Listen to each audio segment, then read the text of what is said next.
Now here comes Teeter at the finish line, and Teeter has won the 32nd running of the Women's Little 500 for the 69th Little 500. Cutters and Blackey Bulls, and it's a two-peat, a repeat for Cutters. They've done it again.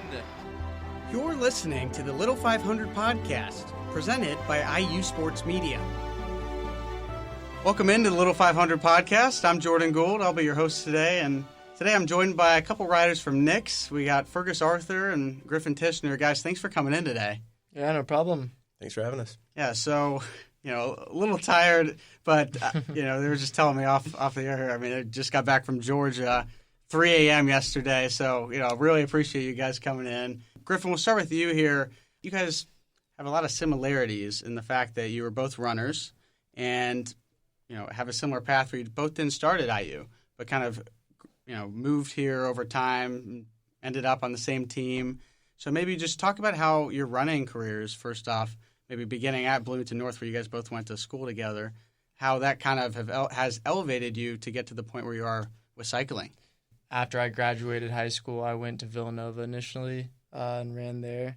And then came back to IU after a year and ran here for a semester. After taking about a year off from sports, just was missing something in life and, started biking. And that's kind of how I got into it. And the running background has definitely helped a lot, both from a physiological and a psychological standpoint.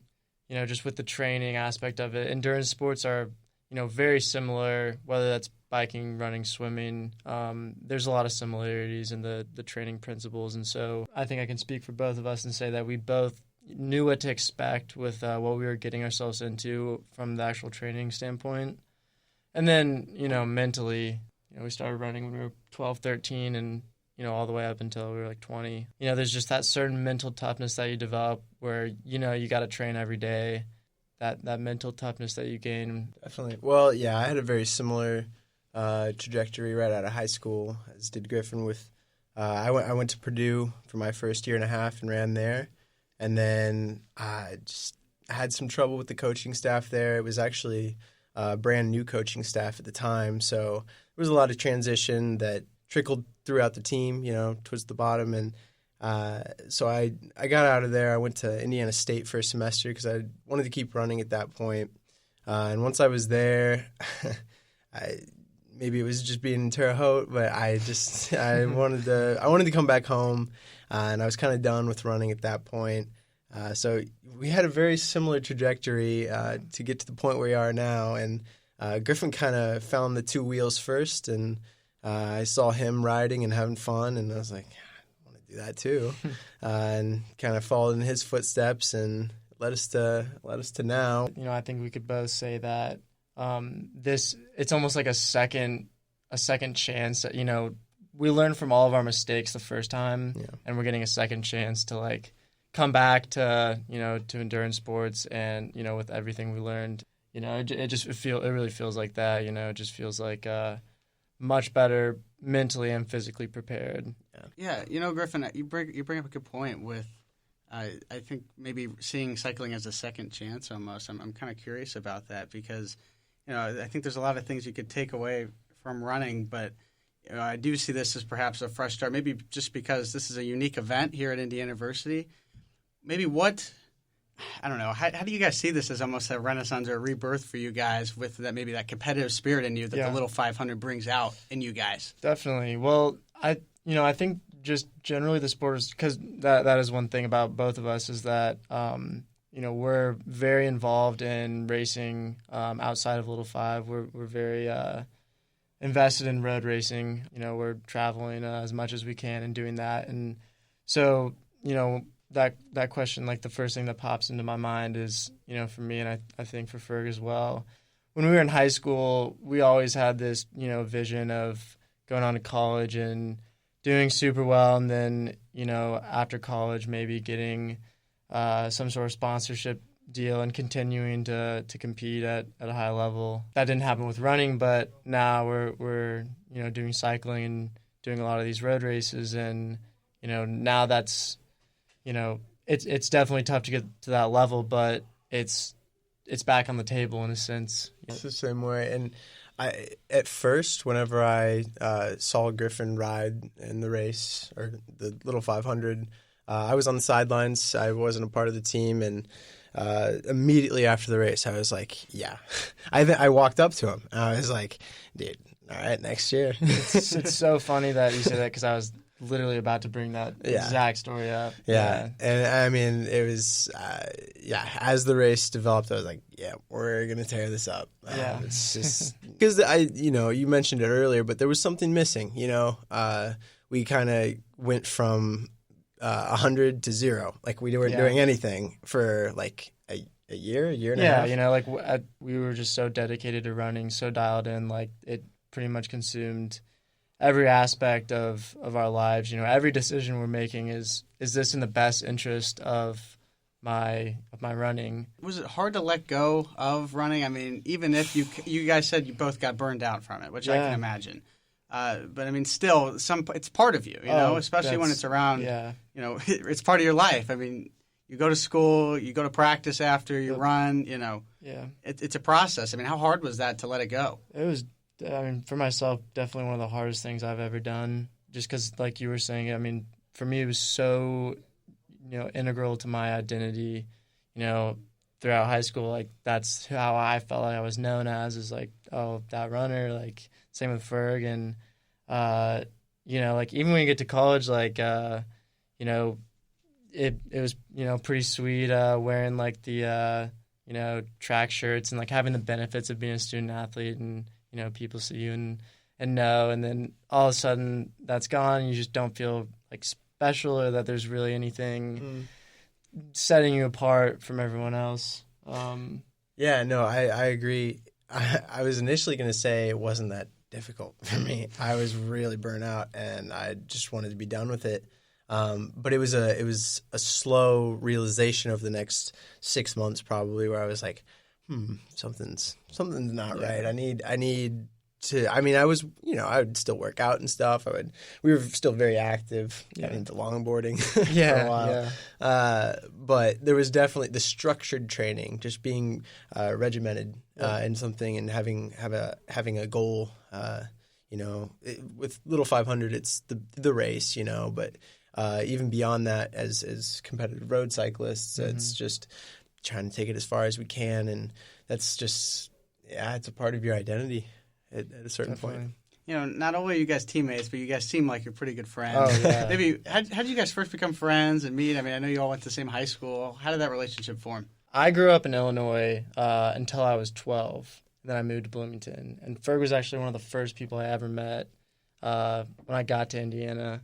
And we met at it was called Indiana Track Club. It's this like youth club, and like we were like kind of buddies, I guess, but not like close friends or anything. This was back when Ferg, I have to be honest, Ferg was not much of an athlete at the time.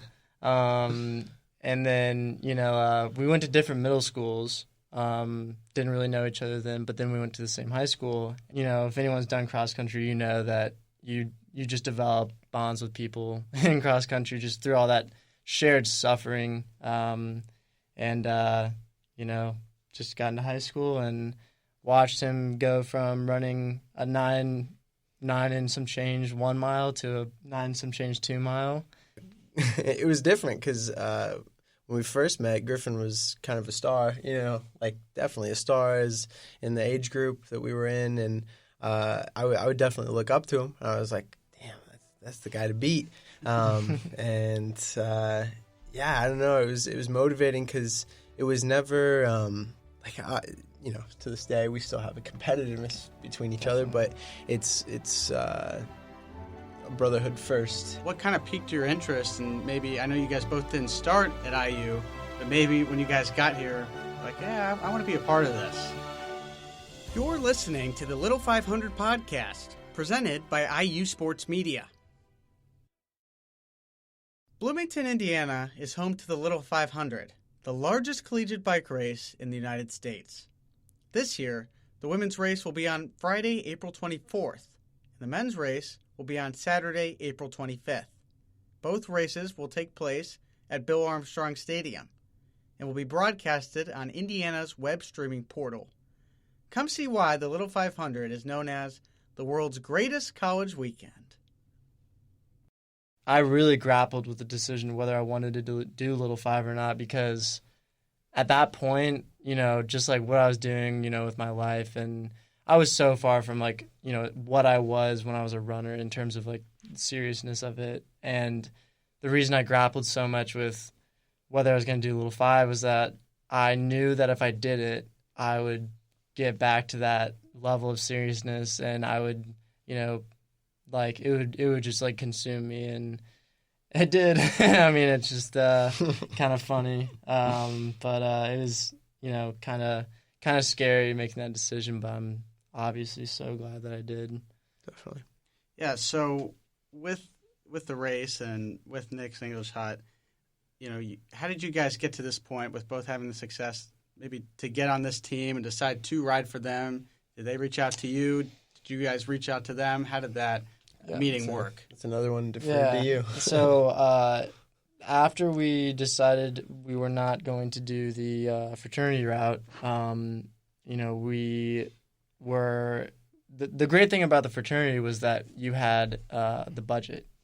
It costs a lot of money to run a Little Five team.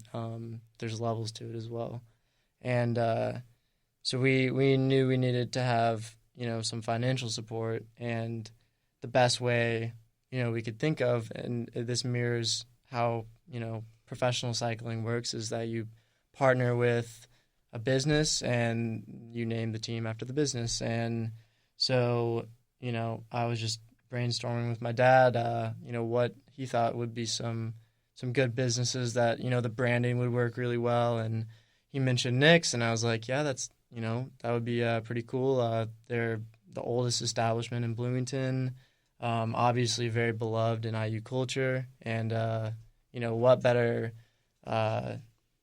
combination could there be between Nick's and Little Five? It's two icons, really. And so I reached out. I just sent the owner, Susan Bright, an email, and she got back to me and wanted me to come in, and I made a sponsorship deck and gave her a little bit of a presentation, and at that meeting, at the end of the meeting, she was like, yeah, I'm all about it. Let's do it. Let's make it happen. And that was a little over a year ago. I mean, you guys had a lot of success last year, I believe finishing 10th in the race, yeah. Right?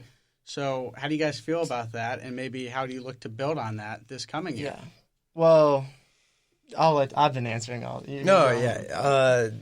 10th was good. 10th was good for how it played out, but we definitely knew we were capable of better that year, and it was our first year as a team together.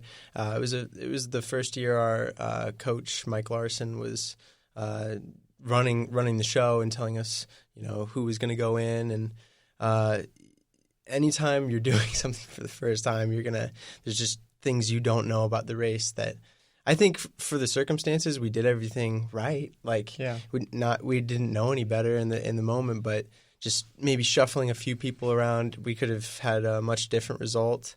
But that said, 10th place was a huge success for our first year as a team. And I know our sponsors were super, super pumped about it. But it also added some fuel to the fire because we wanted to come back next year and show what we really thought we were capable of. So your coach, Mike Larson, you said that was his name. I'm curious to know, how did he get involved with your all's team, and how has he helped you guys maybe adjust, or what have you learned from maybe what you learned from running, but what has he been able to teach you with biking? I brought him on board I used to work at Revolution Bike and Bean. It's a bike shop in town, and he's a mechanic there, and got to know him pretty well and became friends. And he's someone who has a really solid background in bike racing himself, and I knew that he's a really smart guy. He understands training theory. He has a lot of experience with it, and thought he'd be a good asset to the team. And so, I think it's been a really good fit so far.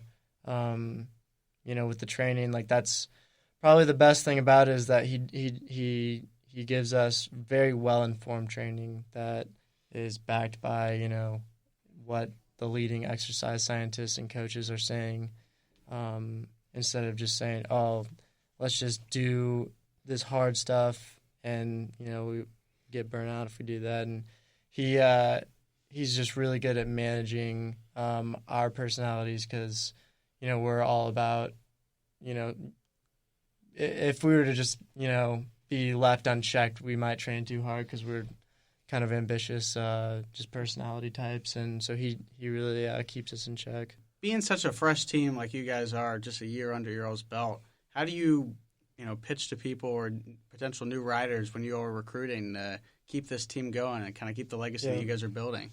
What I think the biggest selling point is, you know, representing Nick's English Hut. Mm-hmm. You know, that's super cool. Like, they do a lot of stuff for us. They advertise us a lot. If you go in, there's a, you know, huge framed jersey of us right in the door with our pictures. They definitely, you know, love to partner up with us. So that, you know, that's a very attractive selling point, I think, for new guys. And then, you know, also with the success that we've already had at Little Five and the success we've had on the road, younger guys see that, and I think, you know, they want to get in on the action. So, you know, those two things together, I think, really go a long way. And we got 9 people on the team this year. Yeah, 4 of us are graduating, so we'll have 5 for next year plus any recruits that we get, you know, next year. So we like the numbers. We like the, you know, where the state of the team is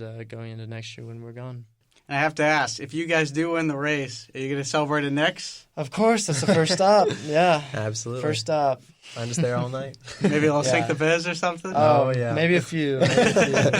Well, best of luck to you guys. Thanks so much for coming in.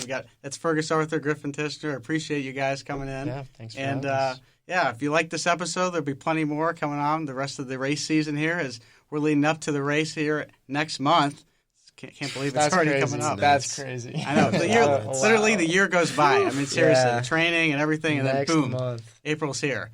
So, you know, if you're listening to this and potentially want to be a guest on the podcast, definitely reach out.